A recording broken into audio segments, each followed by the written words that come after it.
তো চলুন আমরা বেশি কথা না বলে আবার শুরু করে নিচ্ছি পাওয়ার পয়েন্ট প্রেজেন্টেশনের প্রথমে যে ধাপটি।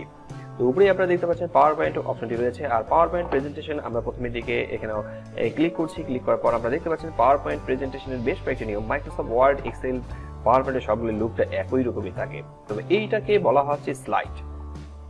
আপনারা যে জায়গাটা দেখতে পাচ্ছেন এখানে বলা হচ্ছে স্লাইড, এটা কিন্তু ওয়ার্কিং স্পেস বা পেজ এটাকে বলে না, এটাকে মাইক্রোসফট এক্সেলে মূলত বলা হয় স্প্রেডশিটে এবং মাইক্রোসফট ওয়ার্ডে এর ওয়ার্কিং স্পেস বলে। আর এটাকে পাওয়ার পয়েন্টে যখন আমরা বের করবো তখন এটাকে বলা হচ্ছে প্রেজেন্টেশনের যে এই পেজটি রয়েছে সেটাকে আমরা স্লাইড বলি, এটাকে স্লাইড বলা হয়। পাওয়ার পয়েন্টের ভাষায় এটাকে বলা হচ্ছে স্লাইড। আর এখানে থাম্বনেইল দেখতে পাচ্ছেন যে এখানে একটা থাম্বনেইল দেওয়া আছে, এটা হচ্ছে থাম্বনেইল মোড, অর্থাৎ আমরা যে কাজগুলো করছি সেটার একটা প্রতিছবি এখানে দেখা যাবে। তো প্রথমে আমরা আরেকটি বিষয় দেখে নিই, পাওয়ার পয়েন্ট সেভ করার সময় অবশ্যই আপনারা যখন সেভ করবেন তখন কিন্তু পাওয়ার পয়েন্টের নিচের অপশনটি পাওয়ার পয়েন্ট প্রেজেন্টেশন আসবে। Power point presentation save as type, এটা পাওয়ার পয়েন্ট প্রেজেন্টেশন অনুসারেই আসবে। এটাকে আপনারা মাইক্রোসফট ওয়ার্ডে যখন ডক্স ফাইল দেখেছেন এখানে যে পিপিটি এটা আসবে, পিপিএনটি এইরকম আসবে, আর পাওয়ার পয়েন্ট প্রেজেন্টেশন এটা আসবে। তো এখানে আমরা হোম ট্যাব দেখতে পাচ্ছি, হোম ইনসার্ট থেকে শুরু করে ডিজাইন এবং হচ্ছে animation, design animation, slide show, review, view, edits, এগুলো অনেকগুলো দেওয়া আছে। এখান থেকে আমাদের সবচেয়ে মোস্ট ইম্পর্টেন্ট যেটা কাজে লাগবে সেটা হচ্ছে ডিজাইন এবং হচ্ছে অ্যানিমেশন। ডিজাইন এবং অ্যানিমেশনটা হচ্ছে খুবই ইম্পর্টেন্ট এখান থেকে, তবে এটা আমরা খুব ভালোভাবে শিখে নেবো এবং এটা খুবই গুরুত্বপূর্ণ, এই জন্য এটাকে খুব বেশি করে আমরা ব্যবহার করবো। এবং এই ডিজাইন থেকে এবং অ্যানিমেশন থেকে কিভাবে আমরা অ্যানিমেশন যোগ করবো এবং একটু প্রফেশনাল লুক ব্যবহার করবো পাওয়ার পয়েন্টে, সেটা আমরা এখানে। তো আমরা প্রথমের দিকে চলে আসছি হোম ট্যাবে, হোম ট্যাব থেকে আমরা কাজ করবো। এখানে রিবন দেওয়া আছে। প্রথমেই আমরা আরো একটি জিনিস আপনারা খুব সুন্দরভাবে লক্ষ্য করে দেখবেন যে এখানে লেখা আছে নিউ স্লাইড, এবং এই নিউ স্লাইডের এখানে দেওয়া আছে, নিউ স্লাইডে কিন্তু দুইটা ট্যাব দেওয়া আছে, একটা নিউ স্লাইড ট্যাব, এখানে হচ্ছে নিউ স্লাইডের উপরের দিকে আরো একটি ট্যাব দেওয়া আছে। যদি আমি এই উপরের ট্যাবটি ক্লিক করি তাহলে নতুন একটা স্লাইড তৈরি হবে, যেমন আমার এখানে দেওয়া আছে ট্যাব 1, আর যদি আমি এখানে ক্লিক করি তাহলে নিচের দিকে আরো একটি পেজ চলে আসছে। তো এখানে আসছে আমাদেরকে ক্লিক টু অ্যাড টাইটেল এবং হচ্ছে ক্লিক টু অ্যাড সাবটাইটেল, আর নিচে যে ট্যাবটি এসেছে সেটা হচ্ছে ক্লিক টু অ্যাড টাইটেল এবং ক্লিক টু অ্যাড টেক্সট। আমাদের নিচের যে আমরা যে ব্ল্যাঙ্ক পেজটি পেয়েছি সেটা হচ্ছে ব্ল্যাঙ্ক পেজ নয়, এটাকে লেআউট বলে। আমরা নিচে থেকে যে লেআউটটা পেয়েছি সেটা হচ্ছে click to add text layout পেয়েছি। আর যদি আমরা নিউ স্লাইডে এখানে ক্লিক করি তাহলে এখানে দেখতে পারেন যে title to slide, title and content এবং সেকশন হেডার, এখানে সবগুলো পড়ছি না, এগুলো বাকিগুলো আপনারা পড়ে নেন। এখান থেকে যদি আমাদের কোনো একটি দরকার হয়, যেমন আমরা এখানে নিতে যাচ্ছি শুধু টাইটেল অনলি, এই টাইটেল অনলিতে ক্লিক করলে আমরা নিচের দিকে এই শুধুমাত্র টাইটেল একটি স্লাইড পাবো। তো এছাড়াও যদি আমরা টাইটেল স্লাইড ছাড়াও যদি আমরা নিচের দিকে আরো কোনো স্লাইড যোগ করতে চাই, আবার কোনো স্লাইড আমরা নিতে চাই, সেক্ষেত্রে যে স্লাইডটা আমরা নিতে চাই, যেমন ব্ল্যাঙ্ক স্লাইডে ক্লিক করলে ব্ল্যাঙ্ক স্লাইড আসবে। তো এছাড়াও আমাদেরকে এই স্লাইডগুলো নেওয়ার পাশাপাশি যখন আমাদেরকে স্লাইডের কন্টেন্ট চেঞ্জ করতে হবে, যেমন আমি স্লাইডের এখানে লেআউটটাকে চেঞ্জ করতে যাচ্ছি, আমি এই 2 নম্বর স্লাইডের লেআউট চেঞ্জ করব। এখানে দেওয়া আছে ক্লিক টু অ্যাড টাইটেল এবং ক্লিক টু অ্যাড টেক্সট।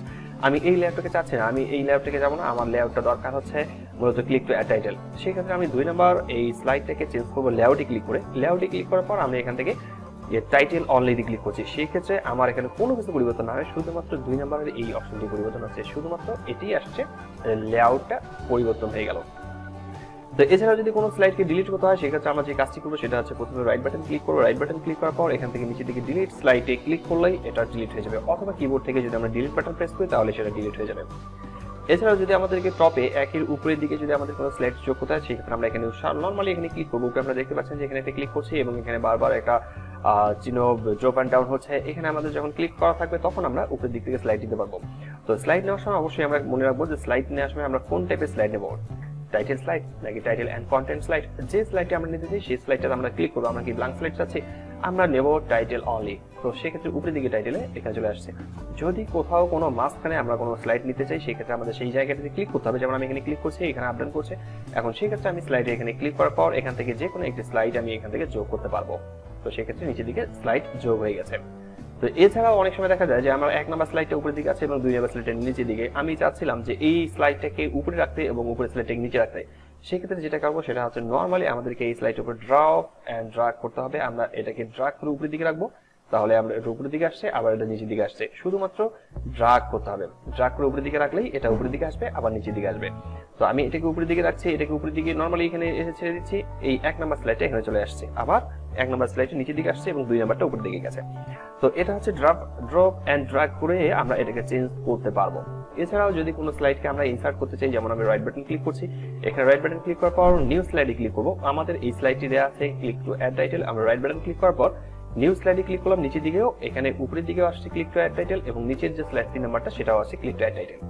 তো নিচের দিকে আমরা এটা ডুপ্লিকেট পেয়েছি, আমরা কিন্তু ডুপ্লিকেট চাইনি, আমরা ডুপ্লিকেট আমাদের দরকার নেই। যেমন আমি এখানে রাইট বাটন ক্লিক করার পর এখানে আমি ডুপ্লিকেট স্লাইড লেখাতে ক্লিক করতে পারতাম এবং ডুপ্লিকেট স্লাইডে ক্লিক করে আমরা এটাকে ডুপ্লিকেট করতে পারতাম, যে উপরেরটাও যা থাকবে নিচেটাও ঠিক তাই থাকবে। এখানে কিন্তু অপশন আরেক দেওয়া আছে। তো এখন নিচের দিকে আবার 4 নাম্বার স্লাইডটাকে আমরা দেখি।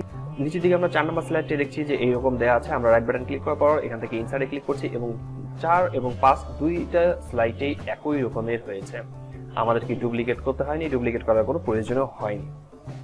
তো এই জন্য আমরা স্লাইডগুলোকে ডিলিট করে দেবো। রাইট বাটন ক্লিক করবো, রাইট বাটন ক্লিক করার পর এখান থেকে আমরা ডিলিট স্লাইডে ক্লিক করছি, ডিলিট স্লাইডে এখানে ক্লিক করলে ডিলিট হয়ে যাবে। তো এই ছিল আজকের এই টিউটোরিয়ালটিতে। আপনাদের যদি মাইক্রোসফট পাওয়ার পয়েন্টে আপনারা যদি স্মার্ট হতে চান, এক্সপার্ট হতে চান, সেই ক্ষেত্রে আপনাদেরকে প্রতিটা ক্লাসেই ঠিকঠাকভাবে দেখতে হবে।